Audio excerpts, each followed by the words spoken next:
Trop de séries télé, pas assez de temps pour les regarder, Tête de série vous aide à trier. Vous avez survécu à Noël, sa bûche et autres embûches, bravo! Pour vous récompenser, nos 4 critiques vous livrent leur sélection spéciale fête de fin d'année. Dans leur hôte, des cow-boys, des robots et des mafieux. De la tendresse et du bordel, du trash inspiré et du très mignon pas bêta. Pour faire la peau à 2016 avant le prochain épisode. Ok, ready. Maxime a choisi Westworld, l'événement de cette rentrée, spectacle global et scotchant, enrichi en métaphysique. HBO a vraiment réussi un coup de maître avec cette nouvelle série. On se retrouve plongé dans un parc d'attractions baptisé Westworld, peuplé de robots plus vrais que nature et censé assouvir en boucle et sans broncher les pires fantasmes des humains qui viennent s'y divertir. Sauf que, gros problème, certains androïdes commencent à comprendre qu'ils ne sont pas faits de chair et d'os, mais ne sont que des machines dont on efface la mémoire constamment pour les maltraiter encore et encore. And what you want to say to your maker? I shall have such revenges on you.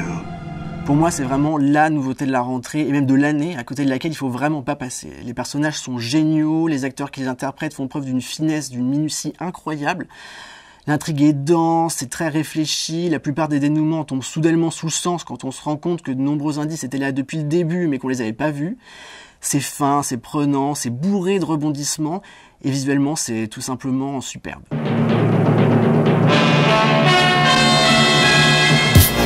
Cœur d'artichaut, Pierre s'était pris de This Is Us, drame dit familial qui prouve que bons sentiments et subtilité ne sont pas incompatibles. 36 years ago, you left me at the front door of a fire station. I'm your biological son. A priori, il n'y avait pas grand-chose qui me tentait dans ce mélo familial diffusé sur NBC aux États-Unis, sur une grande chaîne, donc qui semblait être une machine à faire pleurer les téléspectateurs, plein de gros sentiments, plein de choses pour user les boîtes de mouchoirs et pour sourire gentiment en se disant que c'est mignon. Et en fait, ça dit des choses très justes sur la famille, sur qui on est, sur d'où on vient, sur comment on vit avec ceux qui sont les nôtres, qu'on le veuille ou non. Et tout ça avec beaucoup d'humour. Et la grande force de This Is Us, c'est non seulement la qualité de son interprétation, mais surtout de son écriture qui est capable de nous faire rire plus qu'elle nous fait pleurer. C'est une série qui fait chialer, mais qui fait chialer en faisant du bien. Et ça, vraiment, c'est difficile de refuser.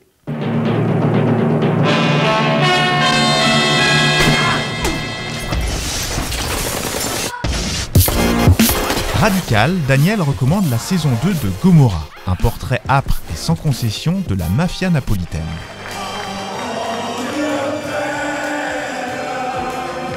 Cette série sur la mafia est une allégorie du pouvoir.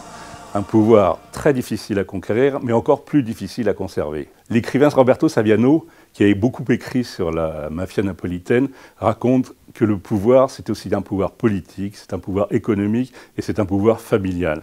Et que les trois réunis permettent de régner réellement sur tous les trafics qui concernent cette région de Naples. La grande force, c'est que la série a été tournée dans une cité près de Naples, où sont concentrés tous les trafics.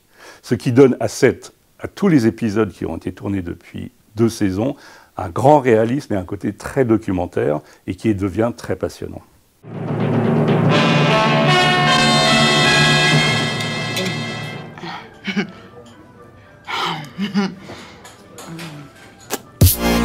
Marjolaine s'est enthousiasmée pour Chewing Gum, une série qui colle à l'air du temps, pleine d'intelligence et d'impertinence.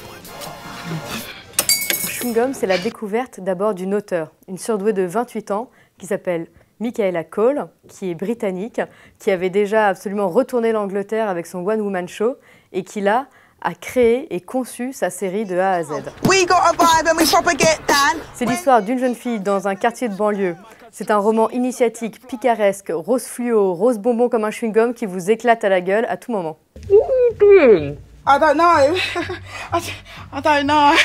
Il faut voir cette série simplement pour être à l'avant-garde, pour comprendre ce qui se passe dans la tête d'une auteure surdouée et pour voir le monde différemment, pour entreapercevoir la banlieue comme on la voit rarement à la télé.